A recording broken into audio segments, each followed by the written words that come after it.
नमस्कार साथियों, स्वागत है आप सभी का वाईफाई स्टडी 2.0 पर। मैं हूं अंकित अवस्थी, लेकर हाजिर हूं आपके सामने एक रोचक खबर इसलिए है क्योंकि यह अपने आप में हमारे देश की आज़ादी से जुड़ी हुई खबर होते हुए भी अज्ञात थी, यानी अभी तक पता नहीं था, लेकिन ऐसा था।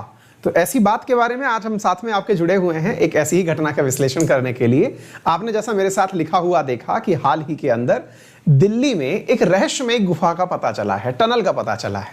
टनल कहां पर है, किस प्रकार से हमने ये न्यूज़ कवर की है, हम बता दें कि हमारे पास में कुछ न्यूज़ के सोर्सेज हैं जिसको आप यहां देख सकते हैं कि ब्रिटिश एरा की एक टनल है जो कि ब्रिटिश काल में हुआ करती थी, एक ऐसी सुरंग है। ये मिली है दिल्ली विधानसभा के अंदर और इसका ऐतिहासिक महत्व क्या है?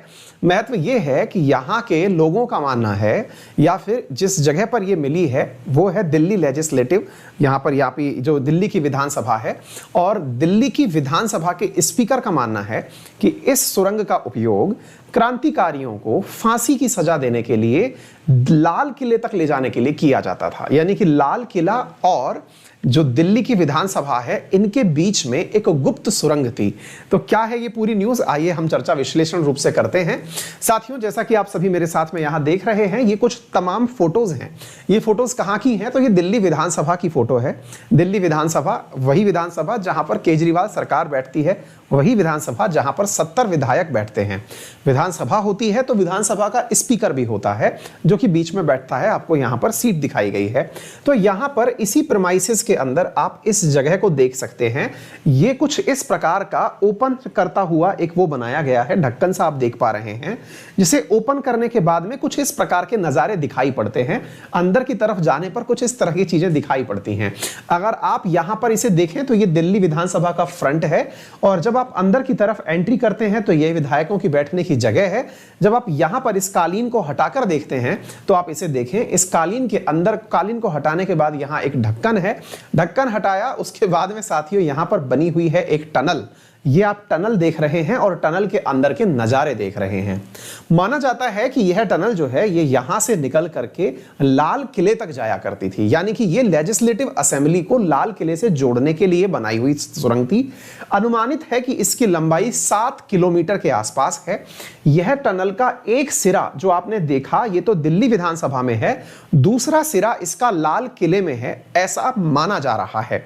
इसके बारे में कोई प्रमाण अभी तक प्राप्त नहीं है कि यह टनल क्या वाकई में लाल किले तक जाती है। रीजन यह है क्योंकि इस टनल को पूरी तरह अब दोबारा से चेक नहीं किया गया है। यहां के स्पीकर का कहना है कि हमने चेक इसलिए नहीं किया है क्योंकि जिस रास्ते से यह होके जाती है वहां पर कई जगह दिल्ली की अंडरग्राउंड मेट्रो भी निकली है। तो मेट्रो जब अंडरग्राउंड निकली है तो संभव है कि ये इन रास्तों में पड़ने के कारण मेट्रो के निर्माण से यह टनल बीच में ही अवरुद्ध हो गई होगी या बीच में ही रुक गई होगी, ऐसा मानना है। तो कहने का अर्थ यह है कि प्रस्तावित बात तो चलिए समझ में आई, थोड़ा इतिहास भी जानेंगे। इतिहास के साथ साथ इस क्यूरोसिटी को भी जान लीजिए कि ये कहां से कहां तक है। तो ये दिल्ली विधानसभा है। देखिए, कंफ्यूज नहीं होना है। दिल्ली एक यूनियन टेरिटरी है। भारत में 2 यूनियन टेरिटरी ऐसी हैं जिनके पास में अपनी विधानसभाएं हैं। एक दिल्ली है और एक दूसरा पांडिचेरी है। जो दिल्ली है उस दिल्ली की विधानसभा, अच्छा एक और चीज से कंफ्यूज नहीं होना है, दिल्ली के अंदर विधानसभा भी है और दिल्ली में संसद भी है। संसद पूरे संपूर्ण केंद्र की है, यानी यूनियन की संसद है जिसमें हमारे द्वारा चुने गए या फिर राष्ट्रपति द्वारा नॉमिनेटेड बिठाए जाते हैं सांसद। तो संसद से और विधानसभा से कंफ्यूज नहीं होना है। संसद अलग है और विधानसभा अलग है। विधानसभा जहां पर अरविंद केजरीवाल जी बैठते हैं या फिर जहां पर अरविंद केजरीवाल जी की सरकार काम करती है, जहां पर जिस प्रकार के वाद विवाद या फिर विधानसभा के जो लेजिस्लेटिव कार्य होते हैं, बिल वगैरह पास होते हैं, वो उस जगह की बात की जा रही है। यहां से लाल किले की अनुमानित दूरी है 7 किलोमीटर। क्या है इसका इतिहास, थोड़ा सा ये भी जान लीजिए। साथियों, विधानसभा कुछ इस प्रकार की दिखाई पड़ती है। लाल किले की प्राचीर से प्रधानमंत्री को बोलते हुए आपने बहुत बार सुना होगा। साथियों, विधानसभा का फ्रंट कुछ इस प्रकार से है। विधानसभा बनाई क्यों गई थी, अब ये समझिए। साथियों, आपको मालूम होगा कि दिसंबर 1911 में अंग्रेजों ने भारत की राजधानी को कोलकाता से दिल्ली के लिए स्थानांतरित किया था। यानी कि दिल्ली से कोलकाता से दिल्ली बनाई गई थी राजधानी 12 दिसंबर 1911 में। यानी भारत की राजधानी पहले कोलकाता हुआ करती थी, अंग्रेजों ने उसे चेंज करके 1911 में दिसंबर में दिल्ली स्थापित किया। जब राजधानी आई है तो राजधानी के अंदर लेजिस्लेटिव कार्य करने के लिए गवर्नर और उसके साथ के जो काउंसलर्स हैं वो कहां बैठेंगे, तो उनको बैठने के लिए साथियों इस प्रकार की इंपीरियल लेजिस्लेटिव काउंसिल बनाई गई। तो जो आप ये दृश्य देख रहे हैं जिसे आज दिल्ली विधानसभा कहा जाता है, असल में अंग्रेजों के समय की यह लेजिस्लेटिव काउंसिल है। यानी कि उस समय की यह विधान परिषद है जहां पर अंग्रेजों के समय में मतलब कानून बनाने के लिए, जैसे आज विधानसभा होती है, उस समय यह केंद्रीय विधानसभा हुआ करती थी। आई बात समझ में? एक तरह से ऐसे समझिए कि अंग्रेजों की समय की यह संसद हुआ करती थी। ठीक है, अच्छा, यह संसद जो थी ये अंग्रेजों के समय की थी, जो 1912 के कारण 1912 में काम करना शुरू कर चुकी थी। फिर क्या हुआ? फिर अगर आपको याद हो तो 1919 के अंदर जो मॉन्टेग्यू चैम्सफोर्ड सुधार हुए थे, उनमें भारत के अंदर एक संसद का निर्माण प्रस्तावित किया गया। उस संसद के निर्माण कार्य को आपने इस प्रकार से कंप्लीट होता हुआ देखा। 1926 में जाकर के ये वाली जो वर्तमान संसद जिसमें आज हमारे सांसद बैठते हैं, भारतवर्ष से चुने हुए लोकसभा और राज्यसभा के सांसद जहां बैठते हैं, ये संसद भवन 1926 में बनके तैयार हुआ। अर्थात ये जो काउंसिल आपने देखी जिसे 1912 के अंदर बनाया हुआ था, यहां से लोगों को निकाल के इस बिल्डिंग में शिफ्ट कर दिया गया। समझिए कि अंग्रेजों की ये एक नई संसद थी जो 1926 में बनकर तैयार हुई। इसके बाद में ये वाली जगह खाली हो गई होगी। तो 1926 में जब ये बिल्डिंग बनके तैयार हुई तो जो जगह खाली रह गई, उस खाली जगह के अंदर साथियों यही वो दिल्ली की विधानसभा है जिसे 1926 में कोर्ट के अंदर कन्वर्ट कर दिया गया। यानी अंग्रेजों ने इसे उस समय की कोर्ट बना दिया, यानी कि न्यायपालिका बना दिया, और यहां से यानी न्यायालय बना दिया, और यहां से न्याय सुनाए जाते थे, लोगों को सजा सुनाई जाती थी। सजा से मतलब हुआ कि उन्हें कितने समय की सजा दी जाएगी, अगर किसी को फांसी दी जानी है तो फांसी, किसी के ट्रायल्स चलने हैं तो ट्रायल्स। सामान्यतया फांसी उन दिनों लाल किले पर हुआ करती थी। ऐसी स्थिति में अगर क्रांतिकारियों को फांसी दी जानी है तो 1926 ये वो समय था जब भारत असहयोग आंदोलन से सविनय अवज्ञा आंदोलन और क्विट इंडिया मूवमेंट की तरफ जा रहा था। राजनीतिक जागरूकता बढ़ती जा रही थी। उस समय पर लोगों के अंदर कहीं द्वेष पैदा ना हो जाए, यानी लोगों के अंदर फांसी के खिलाफ कोई प्रकार का विद्रोह ना क्रिएट हो जाए, उस समय इस वाली न्यायालय से, यानी कौन सी न्यायालय, जो पहले विधान परिषद थी यानी इंपीरियल काउंसिल थी, इस विधान परिषद की बिल्डिंग में जहां अब न्यायालय बन चुका है, यहां से क्रांतिकारियों को जब फांसी की सजा सुनाई जाती थी तो उन्हें इस टनल के माध्यम से लाल किले तक ले जाया जाता था, ताकि रास्ते में किसी प्रकार का अंग्रेजी सेना को विद्रोह का सामना ना करना पड़े। ऐसा किसका कहना है? ऐसा कहना है साथियों रामनिवास जी का।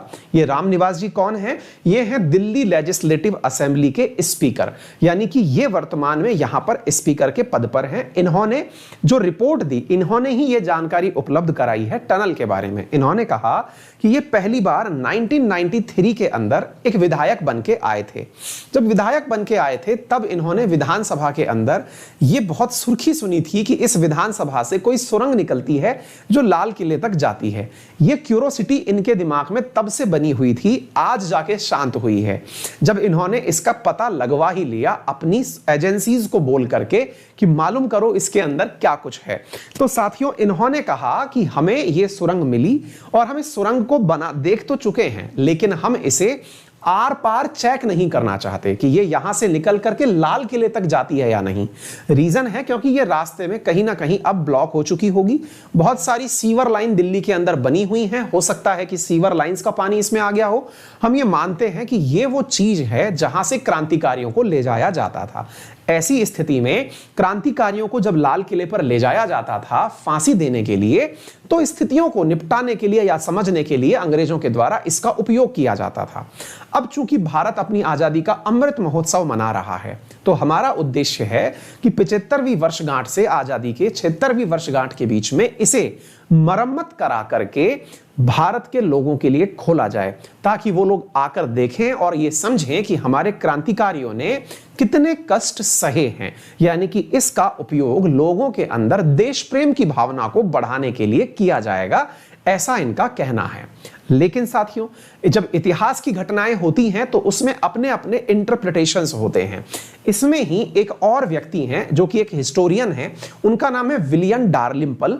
ये एक हिस्टोरियन है। इन्होंने कहा है कि मेरे अकॉर्डिंग ये जो टनल है ये 1926 में बनाई हुई टनल नहीं है, ये 1857 के बाद बनी हुई टनल है, क्योंकि अंग्रेज 1926 में इतनी बुरी स्थिति में भी नहीं थे कि वो लोगों के विद्रोह से डर जाएं, क्योंकि उन्हें किसी प्रकार का डर नहीं था। फिर वही वाली बात, इतिहास में चीजें होती हैं, एनालिसिस आपके अपने होते हैं। तो फिलहाल के लिए आपके लिए इतनी मिस्टीरियस जो बात पता चली वो ये है कि दिल्ली में एक टनल है। उम्मीद है आप सभी साथियों ने इस पूरे सेशन को बेहतरीन तरीके से समझ लिया होगा। फिलहाल के लिए इतना ही।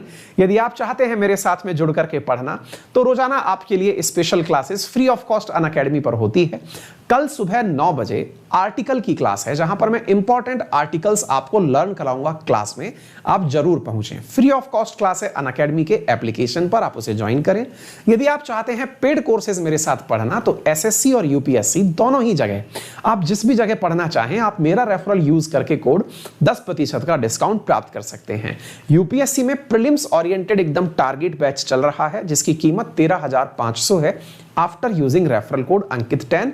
ठीक इसी प्रकार से एसएससी में फाउंडेशन बैच चल रहा है, जिसमें मैं फाउंडेशन के अंदर स्टैटिक जीके लर्न करवा रहा हूं। क्लास के अंदर ही बहुत शानदार तरीके से हम पढ़ रहे हैं, आप उसे ज्वाइन कर सकते हैं। फिलहाल के लिए इतना ही। अपना ख्याल रखें, बड़ों का सम्मान करें, छोटों को प्यार दें, अपना व्यक्तित्व इस प्रकार से विकसित करें कि महिलाएं आपके साथ सुरक्षित महसूस करें। धन्यवाद।